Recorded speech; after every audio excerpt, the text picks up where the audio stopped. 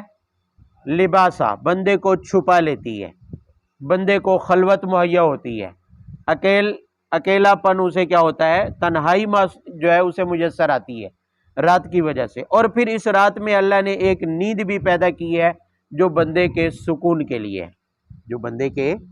اب ذرا تصور کریں کہ صرف دن ہی دن ہوتا، صرف دن ہی، تو کام کر کر کے تھک جاتے، تنہائی میسر نہ آتی، چھپنا میسر نہ آتا۔ جیسے دنیا بندے کے اندر اللہ نے ہرس کا مادہ رکھا ہے، جو راتوں کو جاگ جاگ کے کام کرتے ہیں، تو دن ہی دن ہوتا تو لگے رہتے، ہرس میں لگے رہتے، وہ زیادہ کما رہے ہیں، اس کی دکان کھلی ہے تو میری کیوں بند رہے ہیں؟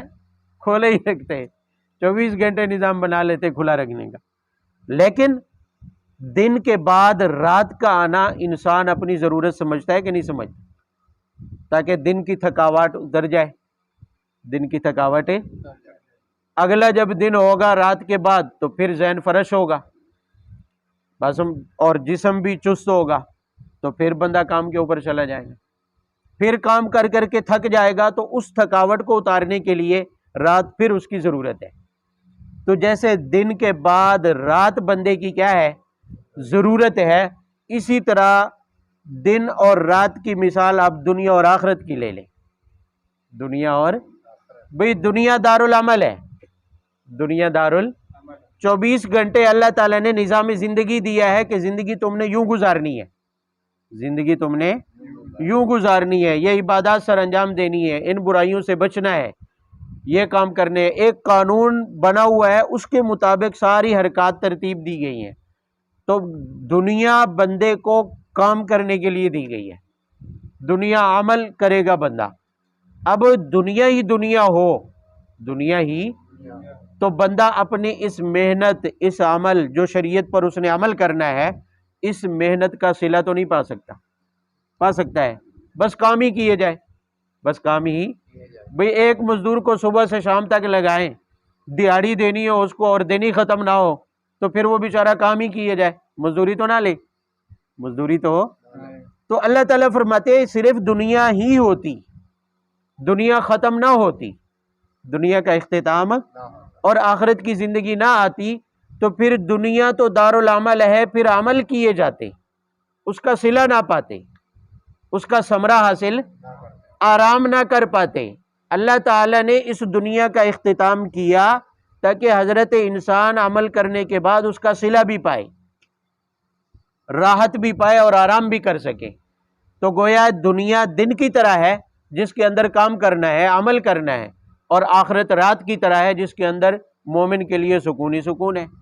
عمل کا صلہ پائے گا، اپنی مزدوری پائے گا جو اس نے محنت اور مشقت دنیا میں کی ہے. تو آخرت جیسے دن کے بعد رات سکون کے لیے بندے کی ضرورت ہے، آخرت بھی اس دنیا کے بعد بندے کی کیا ہے، ضرورت ہے، تاکہ اپنے عمل کا صلہ پا سکے، تاکہ اپنی دنیا کی تھکاوٹوں کو دور کر کے، دنیا کے غموں کو دور کر کے وہاں پر راحت پا سکے. لیکن پائے گا وہی جس کے دنیا کے کام کیا ہوگا، اچھا مزدوری اسے ملے گی جو کام کرے گا. سارے دن بیٹھے رہے اور کام ہی نہ کرے تو مزدوری جوتے ہی پڑیں گے، برا بھلا ہی کہا جائے گا. تو بہرحال دنیا کے بعد آخرت انسان کی ضرورت ہے، اور ضرورت سے انکار نہیں کیا جا سکتا، ضرورت سے انکار. جیسے دن کے بعد رات انسان کی ضرورت ہے اور موجود ہے، اس کی ضرورت بھی ہے اور موجود بھی ہے، اسی طرح آخرت ضرورت بھی ہے اور موجود بھی ہے. وَهُوَ الَّذِي أَرْسَلَ الرِّيَاحَ بُشْرًا بَيْنَ يَدَيْ رَحْمَتِهِ وَأَنزَلْنَا مِنَ السَّمَاءِ مَاءً طَهُورًا. وقت کیا ہو دیکھ، دنیا میں آخرت کا نمونہ بتایا جا رہا ہے. فرمایا تمہاری آنکھوں کے سامنے آخرت کا نمونہ بھی موجود ہے. بھئی آخرت جس کا وہ انکار کرتے تھے، سب سے بڑی چیز کیا تھی کہ دوبارہ زندہ کیسے ہوں گے، دوبارہ زندہ یہ کیسے ہو سکتا ہے جب ہم کیا ہو جائیں گے، اذا كنا عظاما ورفاتا، مٹی میں مل جائیں گے، بوسیدہ ہڈیاں ہو جائیں گے، چورا چورا ہو جائیں گے، تو پھر اس کے بعد ہمیں دوبارہ کیسے زندہ کیا جائے گا. اللہ تعالیٰ نے اس کا نمونہ بتایا. فرمایا کہ اللہ تعالیٰ ہوائیں چلاتے ہیں. کیا چلاتے ہیں؟ ان ہواؤں کے ذریعے اللہ تعالیٰ بخارات کو بادلوں میں تبدیل کرتے ہیں، پھر ان بادلوں سے اللہ تعالیٰ بارش نازل کرتے ہیں، اور اس بارش کو نازل کر کے مردہ زمینوں کو زندہ کیا جاتا ہے. مردہ زمینوں کو آگے پھر فوائد بہت سارے ہیں کہ تمہارے کام آتے ہیں. مما خلقنا، چوپائے ہیں، انسان ہیں، ان سب کو پھر زمین کے زندہ ہونے سے فائدہ حاصل ہوتا ہے. چوپائے گھاس کھاتے ہیں تو وہ بھی انسان کی ضرورت میں مفید ہوتے ہیں. اگر اناج پیدا ہوتا ہے اس سے تو وہ بھی انسانی ضروریات کے لیے مفید ہوتا ہے. تو یہ ایک الگ بحث ہے. لیکن اللہ تعالیٰ ہواؤں کو چلا کر، اپنے قدرت سے ہوا چلا کر، اس کے ذریعے بخارات کو جمع کر کے بادل بنا کر پانی برسا کر مردہ زمین کو تمہاری آنکھوں کے سامنے کیا کر دیتے ہیں، زندہ کر دیتے ہیں، یعنی ایسی زمین جو سالوں سے بنجر پڑی ہو، امکان ہی نہ ہو کہ کبھی یہ آباد ہوگی اور اس پر لہلہاتے کھیت ہوں گے، بارش اس پر برستی ہے اور وہاں پر سبزہ اگاتا ہے، تو اللہ تعالیٰ فرماتے ہیں یہ دوبارہ زندگی کا ایک نمونہ ہے۔ کیسے کہ جب ساری دنیا میں ساری مخلوق مر جائے گی، سب پر موت آ جائے گی، اس دنیا کا اختتام ہو جائے گا، دوبارہ آخرت کی زندگی جب شروع کرنا چاہیں گے اللہ تعالیٰ، تو ایک غیبی بارش برسائی جائے گی، ایک غیبی بارش برسائی جائے گی۔ جیسے دنیا میں بارش برستی ہے اور مردہ زمین کیا ہو جاتی ہے؟ زندہ۔ تو اللہ تعالیٰ فرماتے ہیں یہ مرے ہوئی مخلوق، مرے ہوئے انسان اس غیبی بارش کی وجہ سے اللہ کی قدرت سے کیا ہو جائیں گے؟ زندہ ہو جائیں گے۔ بات سمجھ آ رہی ہے؟ وہ جو بارش ہوگی نا وہ زندگی دینے والی بارش ہوگی، اس میں زندگی ہوگی، اس میں کیا ہوگی؟ یہ ایک ظاہری سبب بنایا جائے گا انسان کے دوبارہ زندہ ہونے کا، ایک غیبی بارش ہوگی اور سب پر ہوگی، اس کا اثر سب تک پہنچے گا۔ جیسے مردہ زمین اگتی ہے، مردہ زمین اگتی ہے، سبزہ اس سے اگنا شروع ہوتا ہے، زندہ ہو جاتی ہے، یہ مردہ زمین کی زندگی ہے۔ اسی طرح فرمایا ہر مردہ جس کی ہڈیاں، بلکہ حدیث پاک میں آتا ہے دمچی والی جو ہڈی ہے انسان کی وہ باقی رہتی ہے، بھلے باقی سارا مٹی میں مل جائے، تو اسی سے وہ بارش برسے گی، اس غیبی بارش کے اندر اللہ تعالیٰ کی قدرت کی ایسی طاقت ہوگی، اسی سے انسان اگنا شروع ہوگا، اور جیسے مردہ زمین زندہ ہوتی ہے اس میں سبزہ اگنا شروع ہوتا ہے، انسان میں زندگی کے آثار پیدا ہونا شروع ہو جائیں گے، اور حضرت انسان پورا زندہ ہو کر پھر چلنا پھرنا شروع ہو جائے گا، پھر اسی طرح سے حرکت کرنا کیا کر دے گا؟ شروع کر دے گا۔ تو فرمایا تمہاری آنکھوں کے سامنے مردہ کو زندہ کرنے کی مثالیں اور نمونے موجود ہیں۔ یہ تو ایک نمونہ بتایا گیا نا کہ بارش کے ذریعے مردہ زمین کیسے زندہ ہوتی ہے، تم اپنی آنکھوں سے دیکھتے ہو۔ فرمایا اس کے علاوہ اور بہت سارے نمونے اس کائنات کے اندر کیا ہیں؟ موجود ہیں۔ تو لہٰذا آخرت کی زندگی کا انکار کسی بھی صورت میں ممکن نہیں ہے۔ اللہ تعالیٰ کی مشیت بھی ہے آخرت کی زندگی، انسان کی ضرورت بھی ہے آخرت کی زندگی، اور اس کے نمونے بھی دنیا میں کیا ہیں؟ موجود ہیں۔ وَلَوْ شِئْنَا لَبَعَثْنَا فِي كُلِّ قَرْيَةٍ نَذِيرًا فَلَا تُطِعِ الْكَافِرِينَ وَجَاهِدْهُمْ بِهِ جِهَادًا كَبِيرًا وَهُوَ الَّذِي مَرَجَ الْبَحْرَيْنِ هَذَا عَذْبٌ فُرَاتٌ وَهَذَا مِلْحٌ أُجَاجٌ وَجَعَلْنَا بَيْنَهُمَا بَرْزَخًا وَحِجْرًا مَحْجُورًا۔ آگے کی 3 آیات میں مشرکین کے ایک سوال کا جواب ہے۔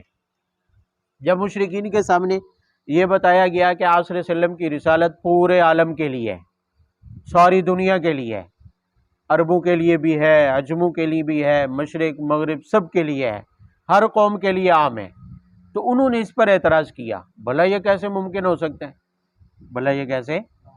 پوری دنیا میں تو مختلف قومیں ہیں، مختلف زبانیں بولی جاتی ہیں، مختلف قومیں ہیں، مختلف زبانیں بولی جاتی ہیں، سب کو ایک نبوت کے تحت کیسے جمع کیا جا سکتا ہے؟ یہ تو کئی متضادوں کو جمع کرنے والی بات ہے، تضادات کو جمع کرنے والی، حالانکہ ضدین کو جمع کرنا کیا ہے؟ محال ہے، آگ اور پانی جمع نہیں ہو سکتے، سردی اور گرمی جمع نہیں ہو سکتے، تو عرب اور عجم دونوں کیا ہیں؟ متضاد ہیں، پھر ہر ایک کی زبانیں ایک دوسرے کے خلاف ہیں تو وہ بھی تضاد ہے، ہر ایک کا رنگ اور نسل بھی دوسروں سے کیا ہے؟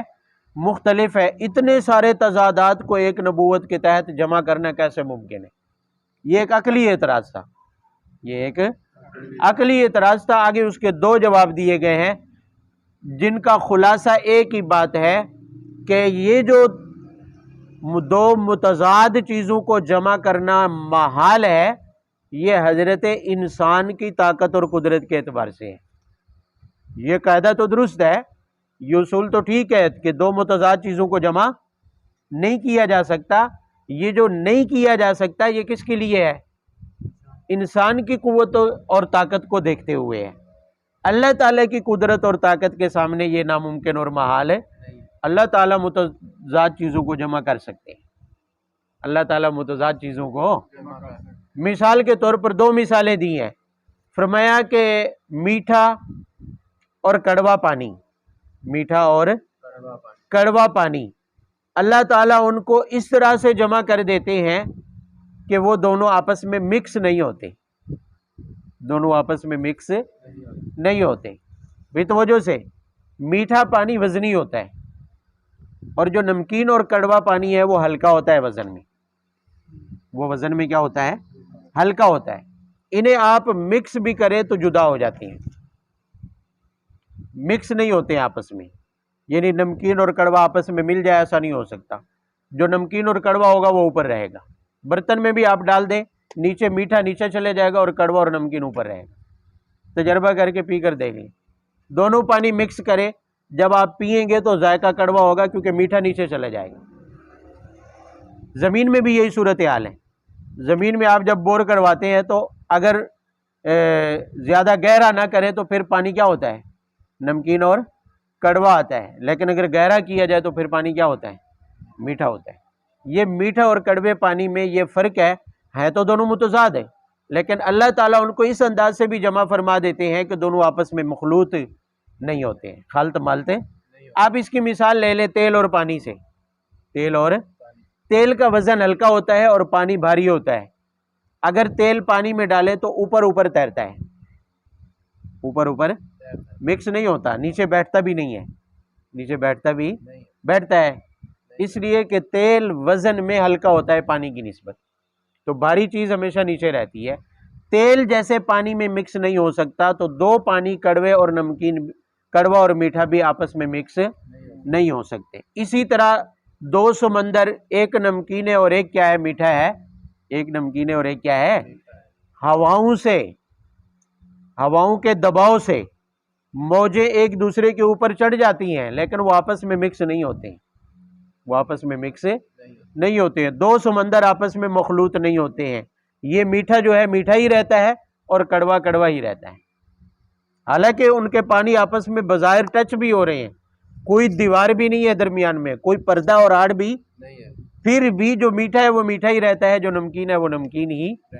تو اللہ تعالیٰ جیسے ان دو متضاد میٹھے اور نمکین پانیوں کو جمع کر سکتے ہیں، تو اللہ تعالیٰ ایک نبوت کے تحت ساری دنیا کے متضاد قوموں کو جمع نہیں کر سکتے، متضاد زبانوں کو جمع نہیں کر سکتے۔ یہ کون سا محال ہے؟ یہ جو متضاد کو جمع کرنا محال ہے، یہ اصول انسان کی قدرت کے اعتبار سے ہے کہ انسان کے بس میں نہیں ہے کہ اس طرح دو متضاد چیزوں کو کیا کر دے؟ جمع کر دے، لیکن اللہ تعالیٰ کی قدرت میں ہے کیونکہ وہ خالق ہے۔